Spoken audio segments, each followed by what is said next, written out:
A millionaire had just stepped through the gate and froze in shock at what he saw. His 6-year-old daughter, her golden brown hair being yanked and hacked at by her stepmother, tears streaming down her cheeks like rain as she sobbed and pleaded, "Mom, please don't cut my hair." In that very instant, he rushed forward and shouted a single sentence that left everyone stunned and speechless. And what happened next, no one could have expected. Before we dive into the story, leave a comment below and let me know which city you're watching from. Now, let's begin the story. The sharp sound of shattering glass rang out through the spacious mansion in the suburbs of Scarsdale. Alice Miller, 6 years old, froze in fear as she saw the broken shards scattered across the floor, water splashing onto the corner of Becky's red dress. Becky was the woman her millionaire father had married less than a year ago. Alice stammered, "I'm sorry," but before she could finish, her thin little arm was yanked back harshly. Becky Miller, 35, slender with sharp eyes, bold red lips, and neatly styled curls, erupted in fury. Her shrill voice echoed through the grand hall. "Useless!" Becky screamed, her pitch so high it made Alice shrink. "You can't even wipe a table without breaking a glass. You're nothing but a burden in this house. All you ever do is make a mess." Alice was dragged toward the front door, her small hands flailing helplessly. Her blue and white dress was wrinkled, her brownish blonde hair tangled. The child tried to speak, her voice weak and trembling. "I'm sorry, Mom. I didn't mean to. I'll clean it up. I'll do better." "Sorry?" Becky curled her lip, gripping Alice's wrist tighter. "Do you think an apology will make this dress dry itself? You ruined my outfit, so you'll be punished. Punished, so you'll never forget. Do you understand me, you worthless girl?" She pulled Alice outside, ignoring the child's feeble resistance. In her rage, Becky shoved Alice down on the stone steps. One hand pressed the little girl's shoulder. The other grabbed a pair of scissors left on a flower pot nearby. The cold metallic clang sent a chill through the air. Alice panicked, tears streaming down her cheeks, her whole body trembling. She clutched her dress tightly, unable to reach for the worn brown teddy bear in her room, the last gift her real mother had given her before she passed away. That bear had always been her comfort, but now it was out of reach. Alice sat defenseless in front of Becky's wrath. Becky's voice lashed like a whip. "It's time you learned a lesson you'll never forget. A rich man's daughter, filthy and careless like this, you're nothing but a disgrace." The scissors scraped against her hair, catching the light. A soft lock of brownish blonde hair fell onto the stone steps. Alice broke down, screaming, her voice cracking apart. "Mom, please don't cut my hair. I'll be good, I promise, I promise." The sound of a child's cries carried out into the street. A few neighbors walking their dogs stopped in their tracks. Some stood at a distance, whispering. One woman shook her head in pity. A man murmured, "That poor girl." Alice could see every look, could feel the heavy silence, yet no one stepped forward. Becky grew harsher by the second. She yanked Alice's hair hard, dragging the scissors across for another cut. Strands fell to the ground, mixing with tears. Alice faltered, clutching her dress tighter, her reddened eyes fixed on the floor. She felt as if she was losing the last thing that kept her whole. Her hair, a keepsake, a memory of her mother, was being chopped away piece by piece. Her small hands gripped the hem of her dress, lips trembling as she repeated her hopeless pleas. It felt as though the entire world had turned its back, leaving her with no one to protect her. Just then, the dry screech of brakes echoed from the gate. A sleek black Bugatti Chiron stopped right at the entrance. The sharp click of the car door opening cut through the air. Becky flinched, her hand holding the scissors frozen in place. A tall man in a brown suit stepped out. His dark hair, streaked with silver, framed eyes cold as steel. In his left hand he carried a leather file bag he had not yet put away. In his right, a green stuffed dinosaur, the gift he had just bought on his business trip. The child kept sobbing. Becky had not even hidden the scissors when the man's eyes locked onto the scene before him. He stood stunned for a few seconds, his face darkening. His breath came heavy, his grip tightening around the green dinosaur. The air seemed to freeze. The neighbors fell silent. The only sound left was Alice's muffled sobs. The man strode into the yard, his shadow stretching across the steps. His deep, hoarse voice broke out, cold and cutting. "Becky, What do you think you're doing?" That man was Richard Miller, 40 years old, a millionaire, a successful tech entrepreneur, a widower who had lost his wife in a tragic accident when Alice was only 2 years old, now standing frozen in the middle of his own yard. He was not only known as a cold millionaire, people also knew him as someone who buried himself in work to escape the pain of the past. Today, he had returned from a long business trip, still carrying in his hand a blue stuffed dinosaur he had bought for his daughter. But the scene in front of him turned that gift into something far too small compared to the horror unfolding before his eyes. He looked at his daughter, her hair chopped unevenly, her eyes red and wet with tears, her little hands gripping the hem of her blue and white dress. The light brown hair that had once been Alice's small pride, a tender reminder of her late mother, now fell in clumps at her feet. Richard went numb. His eyes hardened, his breath came short, his throat tightened, yet his voice still broke out, low and hoarse, each word pressed out with force. "Becky, what is going on here?" Becky flinched. The face that just moments before was tight with tension suddenly changed so quickly it was almost unbelievable. In an instant, the anger and harshness disappeared, replaced by a frail posture and eyes shimmering as if she were about to cry. Her voice trembled, straining to calm the moment. "Richard, it's not what you think. I was just trying to teach her a little. The girl, she's so stubborn, she doesn't listen. I never meant any harm. I just wanted her to learn to correct her mistakes." Richard dropped the briefcase heavily to the ground, still holding the blue dinosaur in his right hand. He walked straight to Alice, bent down, and pulled her into his arms. The small body trembled, and a choking sob broke against his ear. "Daddy, I'm scared." That cry pierced into his heart like a knife. In that single instant, all the years Richard had convinced himself that remarrying would bring warmth to his daughter collapsed. He held her tight, his hand gently patting Alice's back, his eyes never leaving Becky. Becky's gaze darted around, as though hoping someone might step forward to defend her. But what she met instead was only a look of suspicion from across the street. Linda Green, the gray-haired neighbor, stood silently by the gate, her face etched with discomfort. She gave a slight shake of her head, her lips pressed tight, as if she wanted to speak but held herself back. Becky turned toward Richard, her voice raised slightly, tinged with worry. "Richard, can't you see? I only wanted the girl to understand manners. I never meant to hurt her. Truly, I didn't. You came back so suddenly. Of course, you haven't seen the whole picture." Richard held Alice tighter, the green dinosaur toy trapped between father and daughter. He didn't shout, but every word carried a chilling weight. "I've seen enough." Alice looked up, tears still rolling down her cheeks, and buried her face against her father's shoulder. Becky stepped closer, reaching out as if to touch Richard's arm. "Richard, I know you love her, but you must give me a chance too. I am your wife. I have the right to discipline her." Richard pushed her hand away, his eyes burning with fury. Discipline with scissors? Discipline by humiliating her in front of the neighbors? "Becky, stop making excuses." The air grew heavy. The neighbors stood silent, not daring to move. Linda Green exhaled softly, her gaze falling on Alice. Her eyes filled with both pity and expectation. Richard bent down and kissed his daughter's uneven hair, a whisper of reassurance in that small act. He straightened, fixing his eyes on Becky, his voice low but sharper than any shout.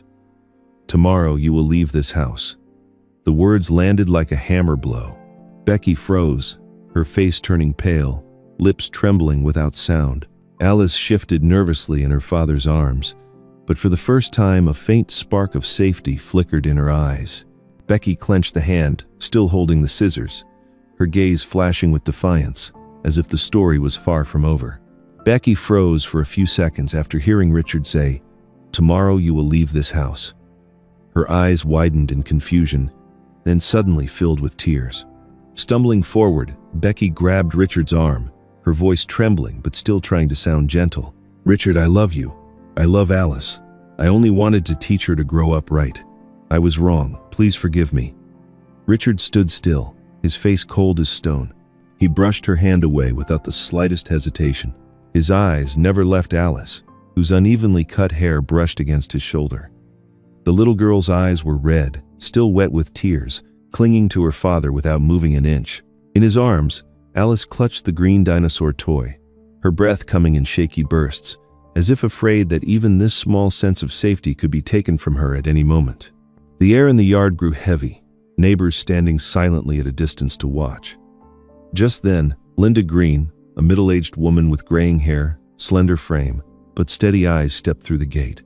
She lived right across the street and had witnessed troubling things in this household many times. Linda looked straight at Richard, her voice low, a little shaky, but clear. "I've seen it many times, Mr. Miller. The child left outside in the yard for hours.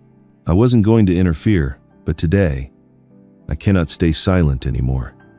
Becky spun around, her face twisting, a shrill scream bursting out. "You have no right to speak about this.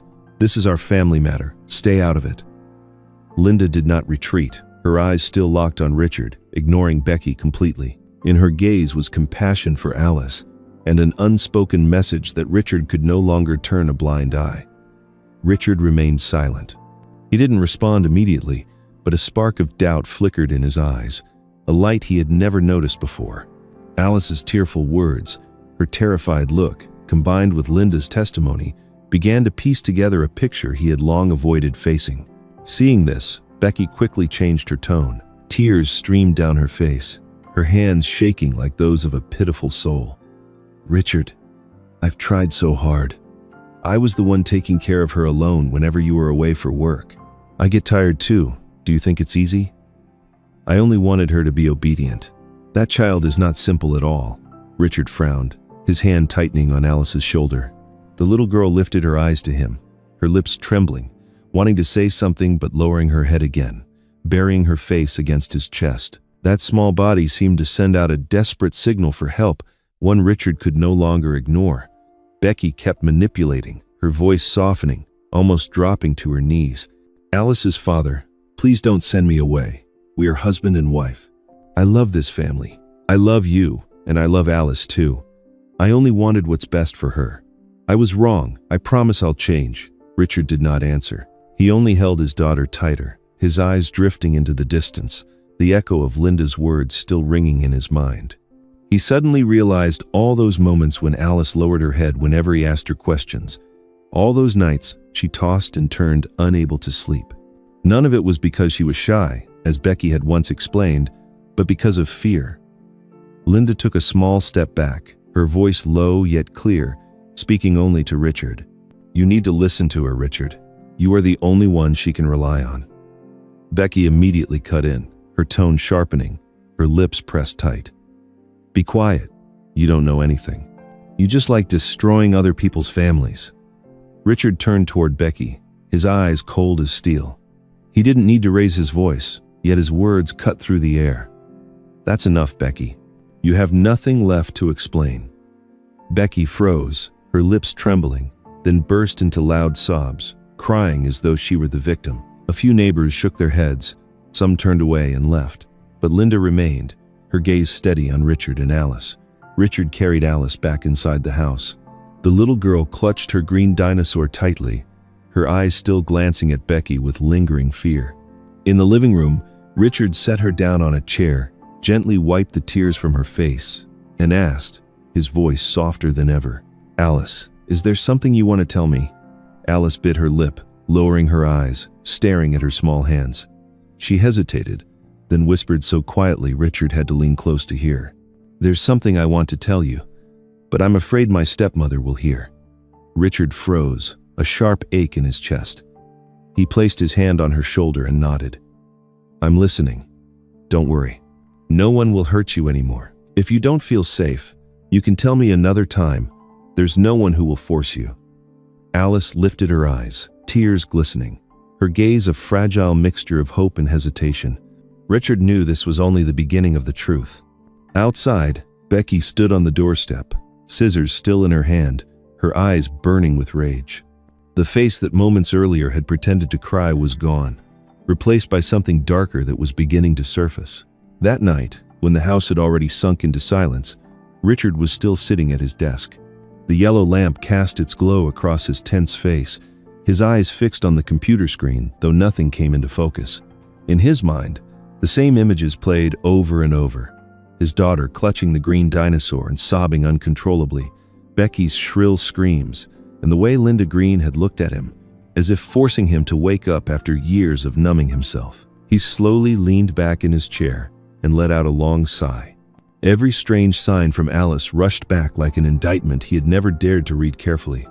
The time she said she did not want to stay home with her stepmother, the moments he noticed small scratches on her arms but chose to believe Becky's careless explanations, the nights she lay with her face to the wall, hugging the brown teddy bear tightly, refusing to answer when he tried to talk to her. All of it stacked into a wall of guilt Richard knew he could no longer deny. He opened the drawer, pulled out a blank sheet of paper, and placed the pen neatly on top. His hand trembled slightly, but each stroke of ink appeared firm and decisive. Divorce petition. The next morning, Richard woke up early. Alice was still curled up in bed, the teddy bear resting at the corner of the blanket, the green dinosaur pressed tightly against her chest like a fragile shield. He looked at his daughter for a moment, his eyes softening, then stepped out into the living room. Becky was already sitting at the dining table, dressed perfectly, her face carefully powdered as if nothing had happened. Richard placed the paper on the table and slid it toward her. His voice was low, hoarse, and cold. "Sign it. We end this here." Becky froze for a few seconds, then snatched the paper and skimmed through it. Her face gradually changed color, her hand trembled, then suddenly she hurled the paper violently to the floor. Her voice rose, seething through her clenched teeth. "You'll regret this. I gave up everything for you. Do you think you can just discard me whenever you feel like it?" Her anger twisted the made-up face into a grotesque mask. The gentle image she once wore was gone, replaced by a Becky with blazing eyes, trembling lips, and a shrill, cutting voice that scraped against the air. Alice flinched at the shouting, rushing out of the bedroom. She trembled all over, clutching the green dinosaur, her wide eyes filled with panic.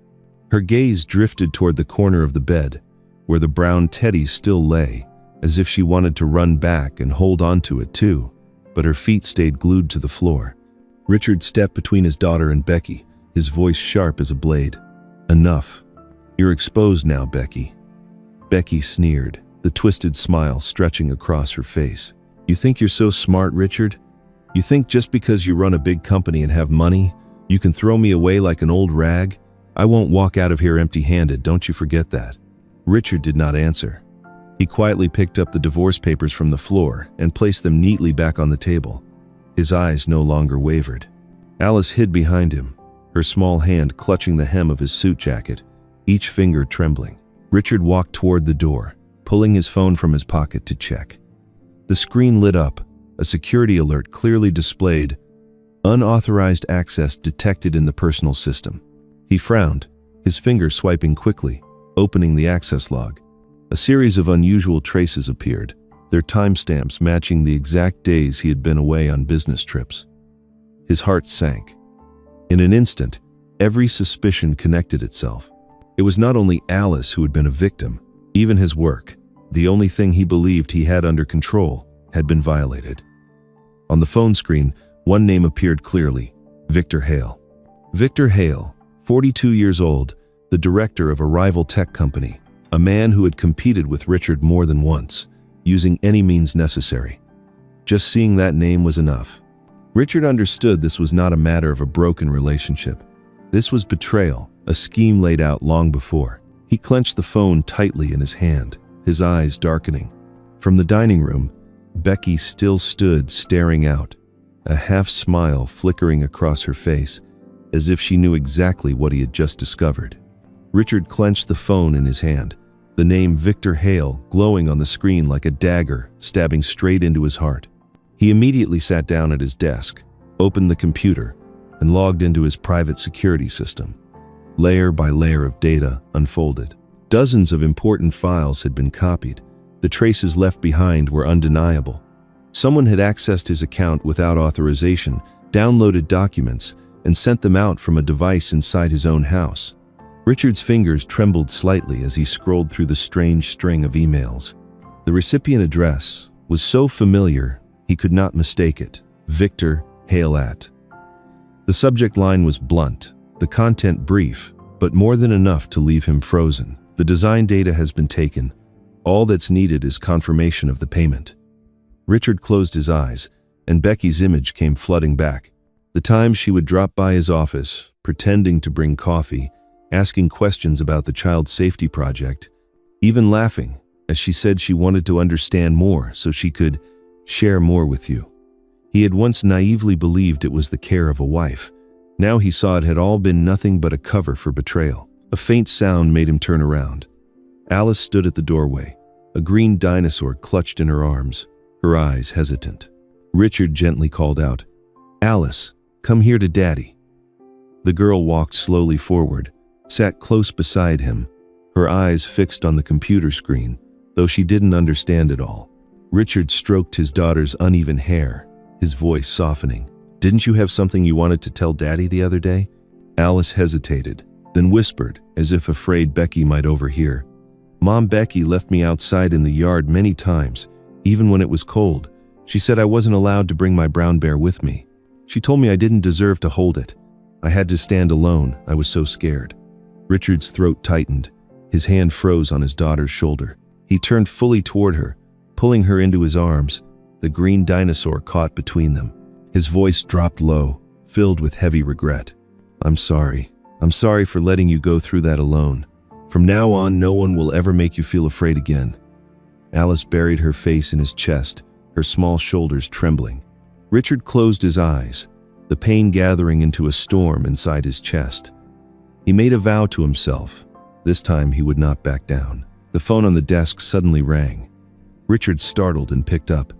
A young woman's voice came through, firm yet full of concern.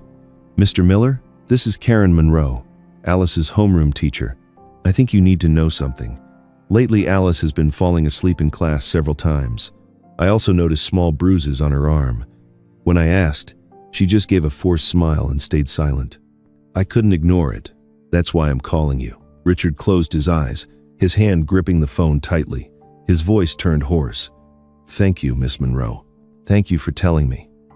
Karen Monroe was a young teacher, devoted to her students, who had only been at Alice's school for 2 years.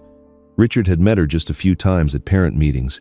He clearly remembered her gentle eyes, and he also remembered Alice once saying, "Miss Monroe always pats my head when I do something right." Now, that very voice had become living proof of everything he had chosen not to see. The call ended. Richard set the phone down on the table and sat in silence.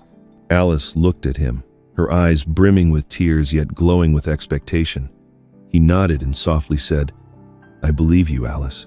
Everything you've told me, I will listen to." The girl clutched the green dinosaur tighter, then turned her head to glance toward the bedroom, where the brown bear lay still. Richard caught that look and understood that both bears had now become the threads binding his daughter to the past and the present, to the love that was lost and the protection newly found. He turned back to the screen, deciding to restore all the deleted data.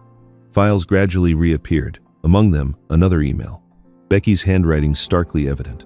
The content was brief but undeniable. "The data is ready. I want the money this week." Richard felt the blood surge to his temples, his hand clenching until it went pale. Becky had not only betrayed his trust, not only shattered his daughter's spirit, but had also sold out the very work he had built over a lifetime. He stared at the words in the email, his breathing heavy. In his mind, only one question thundered. How far was Becky willing to go, and what would he have to do to stop her? Richard sat upright after recovering the emails. His face darkened. He printed out all the evidence, neatly arranged it in a file folder. The next morning, he drove straight to the Manhattan Police headquarters. A woman stepped out from the investigation office, tall, her black hair tied back, sharp eyes that gave nothing away. The nameplate on her jacket was clear, Detective Maria Santos. She was close to 40, well known in the field for her toughness and integrity. Maria extended her hand, her voice short but firm. "Mr. Miller, I've skimmed your file. Show me the evidence." Richard placed the folder on the table, opening each printed email. His voice grew hoarse. "These are the stolen data from my company's system. They were sent to an address belonging to Victor Hale, and the sender was Becky, my ex-wife." Maria turned each page, her eyes cold, her tone severe. "Mr. Miller, this is no longer just a family matter. This is cybercrime. If this evidence is verified, she and her partner will face federal court." Richard clenched his fists and gave a small nod. He knew from this moment on it was no longer about saving face or protecting a false home. This was a real battle. That afternoon, Richard returned home. Linda Green was already waiting at the gate, her face full of torment. The woman stepped forward, her hand trembling as she held a wool scarf, her voice choked with guilt. "I need to tell you, Richard, I saw it many times. The little girl left outside in the yard for hours, in the cold, and no one let her in. I wanted to call you, but I was afraid of causing trouble. I regret not speaking up sooner." Richard looked at her, his eyes heavy. He gripped Linda's shoulder gently and said softly, "It wasn't your fault, Linda. The only one to blame is me. I was blind, and I let her suffer alone." The door creaked open, and Alice peeked out. She still clutched her green dinosaur, watching Linda with timid eyes. Linda bent down, gave her a kind smile, and whispered, "Don't be afraid anymore. I will stand by you." Alice blinked, then nodded softly. Her small hands clutched the dinosaur tighter. A few days later, at school, Richard met Miss Karen Monroe, Alice's teacher. She was about 30, petite, with neatly tied blonde hair and gentle, bright eyes. Karen spoke as soon as Richard stepped into the classroom. "Mr. Miller, I'm worried about Alice. She has fallen asleep in class several times and I've noticed bruises on her arms." When I asked, Alice just smiled, but her eyes were full of fear. "I know something isn't right, but I can't change it alone. I'm very glad you've decided to step forward." Richard was at a loss for words. He bent down, took his daughter's hand, and whispered as if making a promise. "I've ignored this for too long. I won't let anyone hurt you again, Alice." The little girl looked up, her eyes wet but holding a faint spark of light. In her arms, the green dinosaur and the brown teddy bear were pressed close, like two missing pieces that helped her believe she still had a family. Richard began gathering more testimonies and met with a reputable attorney.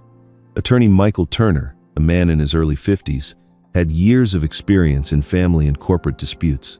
He sat in thoughtful silence as Richard explained, then tapped his pen lightly on the desk. "Mr. Miller, we have enough grounds to file a lawsuit. The issue is not only about custody, but also about serious criminal behavior. I will support you as much as I can." Richard nodded, his eyes beginning to brighten, as if he had finally found an ally after so many days of feeling lost. That evening, when father and daughter returned home, an anonymous envelope lay neatly at the door. Richard opened it. Inside was a series of photographs of Becky sitting with Victor Hale in a dim cafe, their heads close together, their faces serious as if in deep discussion. His heart pounded, his fingers trembling slightly as he flipped through each photo. Alice stood beside him, curiously watching her father, but Richard quickly closed the packet and slipped it into his pocket. Under the faint porch light, Richard gripped the envelope tightly. He knew this battle could no longer be avoided. Becky and Victor had crossed a line, and he would have to bring everything into the light. The house sank into a heavy silence after the night Richard received the anonymous envelope. He sat for a long time in his study, the yellow light casting shadows across his darkened face. Alice was already asleep in her room, her small arms clutching both the brown bear and the green dinosaur as if they were sacred guardians. Richard knew the storm was not over. What he did not expect was that Becky would return so soon. The next morning, after dropping his daughter off at school and coming back home, a knock echoed at the door. Richard opened it. Becky stood there, not with an angry face, but with reddened eyes, tear-stained cheeks, and a trembling voice. "You threw me out. I have nothing left. How could you, Richard? Think of our marriage. I love you. I love Alice. Don't do this to me." She wore a plain beige dress, her makeup faint, her appearance so sorrowful that any outsider might have believed she was a pitiful wife abandoned. But Richard was no longer the blind man he once was. He stayed silent for a few seconds, then turned and walked into the living room. Becky quickly followed. Richard opened his briefcase, pulled out a stack of photos, and laid them on the table. In the pictures, Becky sat with Victor Hale in a dim cafe, their heads close together, their eyes full of calculation. There was no denying it. He pushed the photos toward her, his voice cold.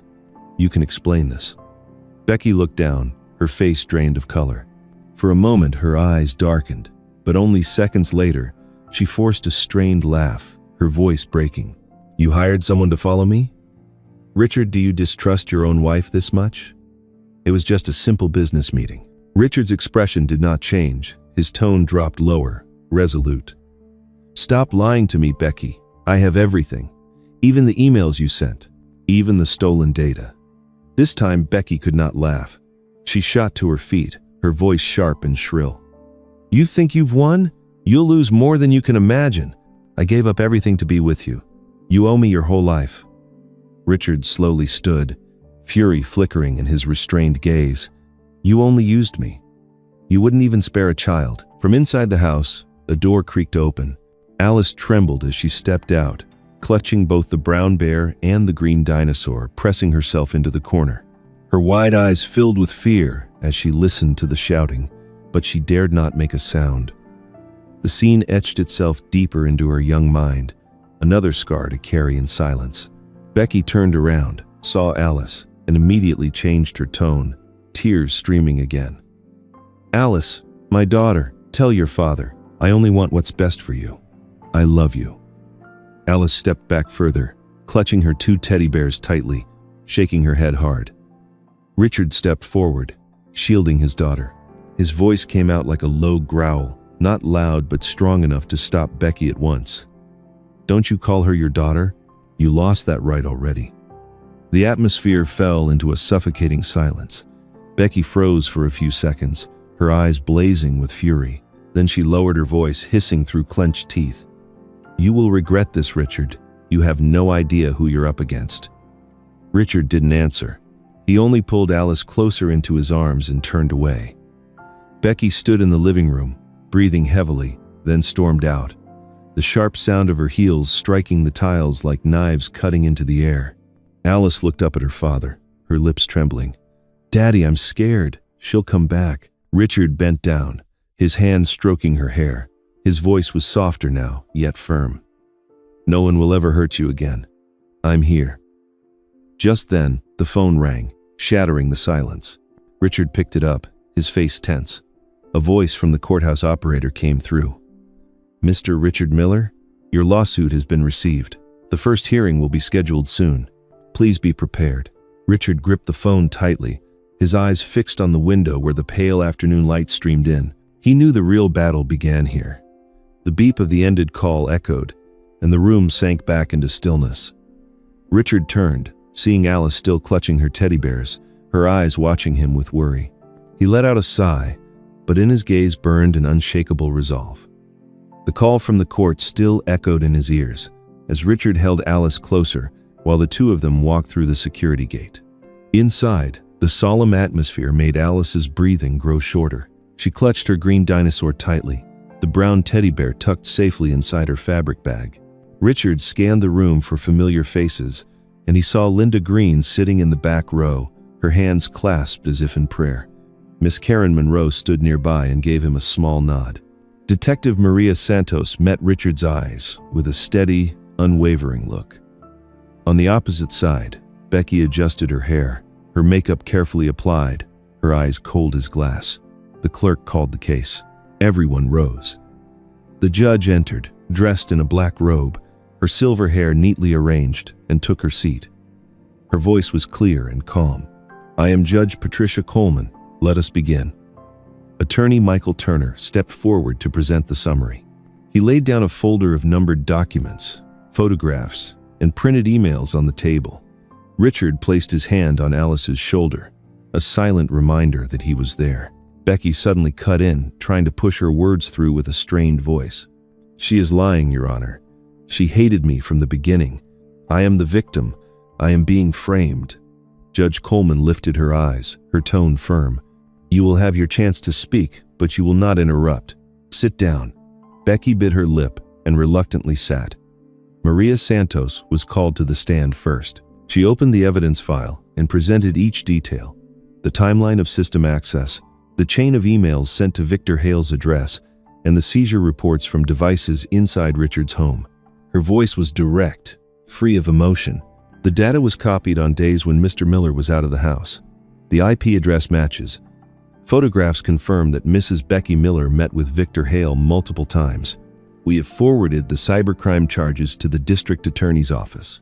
The judge nodded, marking her notes. Linda Green stepped up to the witness stand. She gripped the edge, her voice trembling, yet each word landed with the weight of guilt.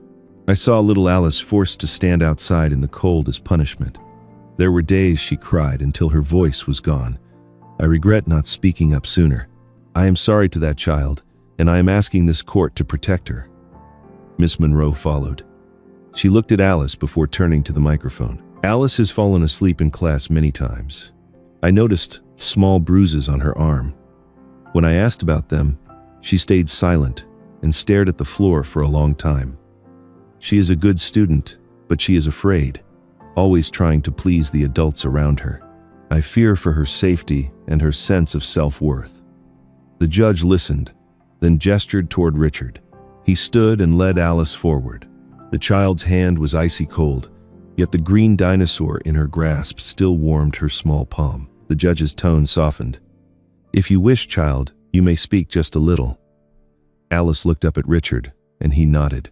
Her voice was small but steady. "All I ever wanted was a mother, but she doesn't love me. She said I don't deserve to hold the brown bear. I'm scared. I'm so scared." That sound silenced the entire courtroom. Becky shot to her feet, bursting into tears, her voice shrill. "She's making this up. She's always causing trouble. I disciplined her for her own good." Two officers stepped forward, signaling for order. Judge Coleman fixed her eyes on Becky, lowering her voice but sharp enough to command the room. "Mrs. Becky Miller, if you interrupt again, I will have you removed." Attorney Turner presented printed emails, along with transfer receipts between Sandra Blake and an account tied to Victor's company. He spoke slowly, each word deliberate. The evidence shows not only child abuse, but also complicity in stealing intellectual property. This family court addresses custody and child welfare, but the criminal charges related to technology theft have been handed over to the prosecutor. Becky stared at the stack of documents as if facing a cliff, then turned to Richard, her voice low and venomous. "You will pay for this, Richard." Richard did not answer. He only pulled Alice close to his side. The girl pressed her cheek against his suit sleeve, taking a long breath as if to steady herself. Judge Coleman closed the file, looked at each person in turn, then read her decision. Her voice was measured, like the stroke of a firm pen. The court rules as follows. The divorce between Richard Miller and Becky Miller is granted. Custody and guardianship of Alice Miller are awarded to Richard Miller. A protective order is issued, prohibiting Becky Miller from contacting or approaching Alice without a new court decision. Regarding child abuse, the court acknowledges and refers the case to the appropriate authorities for further action. Regarding the leaked data, the court acknowledges the evidence, and according to Detective Maria Santos's report, the prosecutor's office has already indicted Victor Hale on corresponding charges. Sandra Blake is being prosecuted for her role as an accomplice. Becky Miller forfeits all rights to marital property under the clause of severe breach of obligations. This judgment is effective immediately.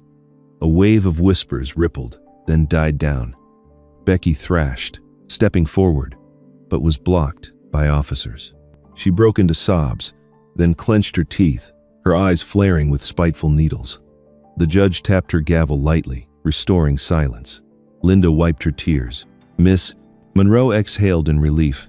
Maria closed her notebook. Richard bent down, touched his forehead to his daughter's, whispering as if his words could mend the torn places in her heart. "It's over now, sweetheart." Alice wrapped her arms around her father's neck, her ragged breathing slowly evening out. She placed the green dinosaur into Richard's hand, then pulled the brown bear from her bag, setting the two side by side on the bench, as though arranging an entire small world back into place. They left the courtroom. The long hallway suddenly felt lighter. Linda stepped forward, took Alice's hand, and said softly, "I'm sorry I was late." Alice shook her head, gave a faint smile, then turned and hugged Miss Monroe quickly. Maria shook Richard's hand firmly, her voice steady. "We'll keep pushing the rest forward." Out on the courthouse steps, the wind brushed against Alice's uneven hair. She looked up, her lips moving, gathering every ounce of courage left in her to ask the fear that had haunted her most. "Dad, if one day she comes back, what will I do?" Richard tightened his grip on her hand, but his answer did not come right away. Deep in his eyes, determination and worry stood side by side, waiting for a promise he knew he would have to keep for the rest of his life. Alice's question still hung in the air as the father and daughter stepped down the courthouse steps. Richard bent down to her eye level, his hand resting gently on her small shoulder. He spoke slowly, as if carving his words into stone. "Daddy will stand in front of you. Even if the whole world turns its back, I will still be here." Alice nodded and clutched the green dinosaur to her chest. Richard opened the car door, waited for her to settle in, then walked around to the driver's seat. The seatbelt clicked softly into place. The ride home was quiet, but not heavy the way it once had been. From the back seat, a corner of the brown bear's ear peeked out of the fabric bag. The next morning, Richard woke earlier than usual. He fumbled with the pan. The smell of butter touched the eggs, bubbling and crackling. He brewed coffee, poured milk, and set 2 plates neatly on the table. Alice padded barefoot into the kitchen, her messy hair trimmed just a little straighter by his careful hands the night before. She stood still for a second, staring at the eggs and toast. "Daddy, you made this yourself?" "I'm learning," Richard said with a shy smile. "Try it for me." Alice took a small bite, then nodded more firmly. "It's good. Can I give half to Brown Bear?" "All right, but the bear only gets to look." Alice covered her mouth, giggling the first full laugh in days. On the way to school, they stopped at an intersection where a new crossing guard had just started her shift. She introduced herself quickly as she waved the children across. "I'm Nora Wells, in charge of this crosswalk in the mornings. Good morning to you both," Richard answered politely, while Alice gave a small greeting. Passing through the gate, Miss Monroe was waiting. She looked at Alice and smiled softly. "You seem better rested today." "Because Daddy made breakfast," Alice said, her eyes bright. Miss Monroe glanced at Richard and nodded, a wordless compliment. Richard said nothing more, but he knew he would keep this habit. That afternoon they bought a few colored pencils at a small shop. The shopkeeper, an old man named Raymond Clark, added a sheet of thick drawing paper. "For the little lady, draw something you want to keep." Alice hugged the paper to her chest, whispering her thanks. In the car ride home, she murmured, "I want to draw my bedroom window, with 2 friends keeping watch." Richard immediately understood who those friends were. That evening, father and daughter sat at the cleared dining table. Alice placed the brown bear and green dinosaur on the surface, like guards at their post. Richard opened the short story collection he had once left unfinished. He read slowly, pausing at just the right places to breathe. Alice listened, blinking evenly, her free hand playing with the bear's ear. When the book finally closed, she lifted her face to him and asked in a voice very small but very clear, "Do you miss Mom?" The question struck the very place Richard had been avoiding. He looked into her eyes and saw his own reflection there. He chose honesty. "Yes, but your mother would be happy that we still have each other, because you're growing up the way you want to, not in fear." Alice stayed silent for a moment, then nodded, as if swallowing her answer into her chest. She pulled out a box of new pencils, took out a small sharpener, and sat quietly shaving each tip. A faint scent of wood rose in the air. Richard watched, his heart softened by such ordinary sounds. Alice set the sharpener down, looked at the 2 stuffed bears, then turned to her father. "Daddy." "Yeah, I have something." She reached into the desk drawer and pulled out a small pair of school scissors. The blades glimmered faintly under the lamp. Her hand trembled slightly, but her eyes did not. "I'm not afraid anymore. I trust you." Richard froze for a moment. Everything that had happened outside in the yard felt like a short film being torn away, leaving only the little girl sliding the scissors across the table toward him. He placed his hand on the table, not rushing to take them. "Are you sure?" Alice nodded. "I want you to keep them. So if anyone ever uses scissors the wrong way, you'll tell them to stop." Richard swallowed hard, his throat burning. He reached out, his palm open as if to catch a promise. The scissors rested there, strangely light, but inside his chest, they weighed as heavy as a vow. Late at night, Alice spread out her drawing paper. She drew a window frame, and on the sill sat the brown bear next to the green dinosaur. Below them was a large hand holding a small hand. She colored slowly, carefully, as if afraid to break the rhythm she had just found. Richard sat across from her, fixing the labels on her books, adding a little strip of tape to the corner of her pencil box. Every gesture carried a reason, and every reason carried love. Before going to bed, Alice placed the two stuffed animals side by side on the shelf, turning their heads toward the bed. She climbed under the blanket and stretched up to hug her father's neck tightly. "Daddy, tell me one more story." "Tomorrow I'll tell you two." "That's fine." The muffled laugh in her throat made Richard feel the house grow warmer by another degree. He pulled the blanket up, turned off the bedside lamp, and left a thin line of light glowing from the hallway.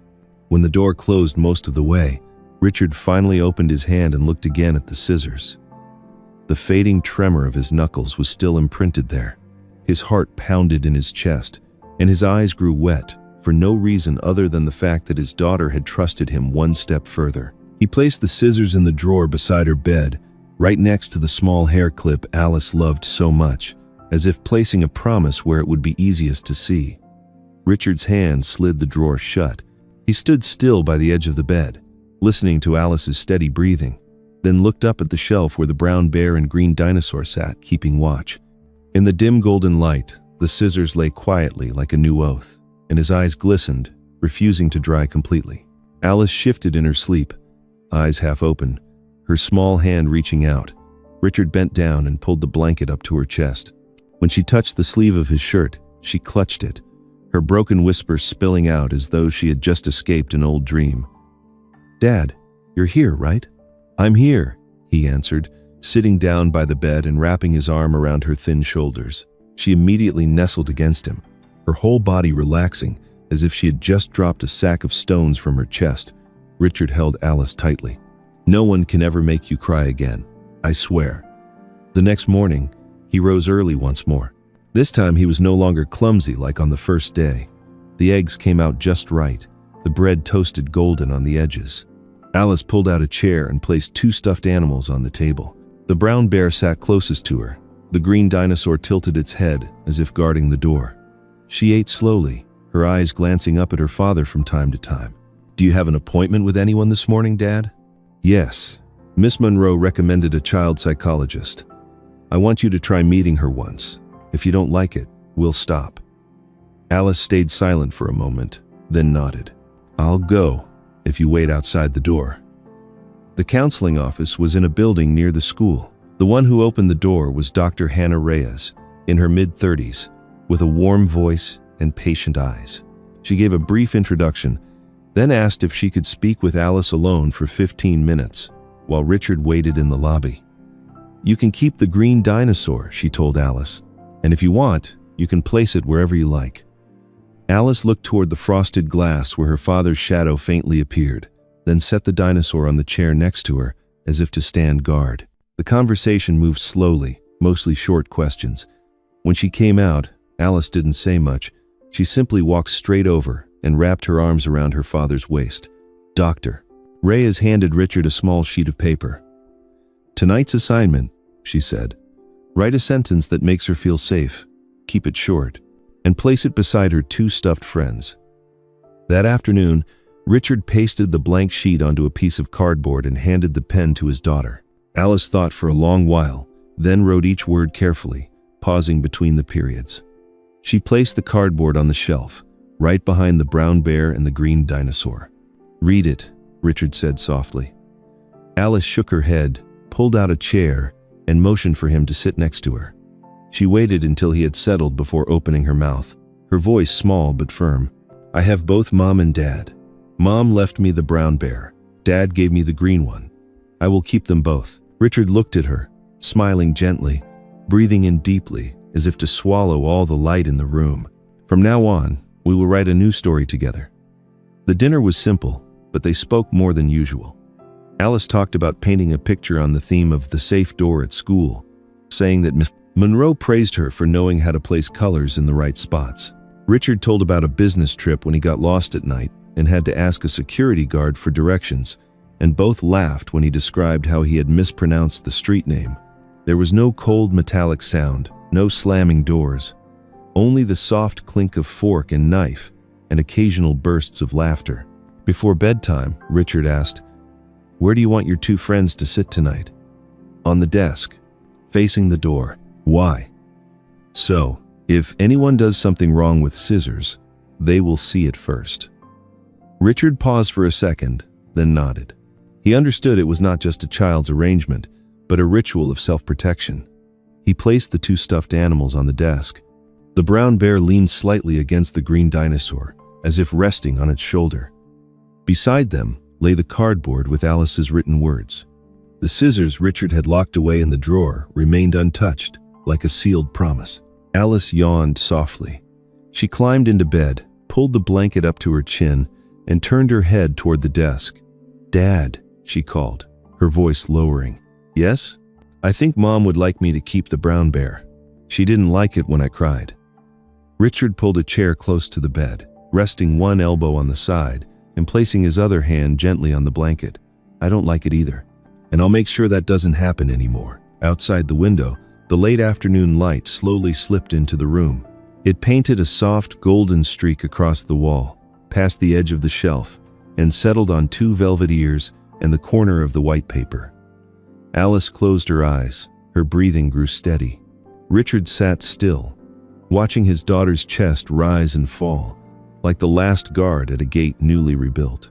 He felt his chest grow lighter, not because everything was solved, but because his daughter had placed another pair of scissors in his hands, the scissors of trust. He stood up, dimmed the lights, leaving only the hallway glow. The room felt as quiet as a small chapel, where every object carried its own meaning. Richard turned back, looked through the window, then at the two stuffed animals sitting side by side, one tied to the past, the other opening to the present. Between them was a sentence drying under the sunlight. He bent down, gently touched his forehead to hers. "Sleep well, my girl," Alice answered with a dreamy murmur, her hand unconsciously reaching toward the desk to make sure her friends were still there. When her fingers brushed the edge of the paper, she smiled faintly.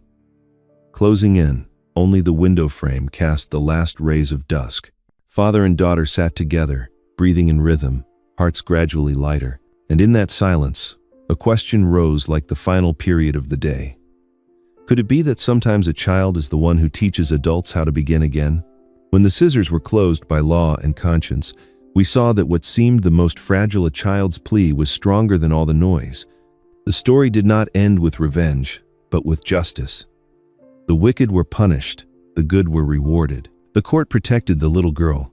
The father learned to stand as a shield against the storm, and two stuffed friends, the brown bear from her mother and the green dinosaur from her father, seemed to join past and present so that the heart could be healed. The message here is simple, yet enduring. Love must have discipline. Justice must carry compassion. Do you believe that a single embrace, offered at the right moment, can change an entire life? Which moment touched you most? The words, "Dad, I'm scared," the scissors being set down, or the promise, "Dad swears." Have you ever witnessed a child in need of protection and not known what to do? If you were in that situation, how would you step forward? As the owner of Story 4 Heart, I truly care about you. How are you feeling today? Are you doing okay? Where are you listening from? On your way home? In a quiet room? Or in the middle of a busy day? Remember to eat your meals and get enough rest. If this story touched you, share a line with me. What warmed your heart? What would you like me to tell next in this series of heartwarming stories, touching stories? Leave a comment, share your experience, and if you know of a story that needs to be heard, send it to Story 4 Heart. Here, we believe in hand holding hand, and we believe that every person has the right to put the scissors down, to begin again, gently yet resolutely.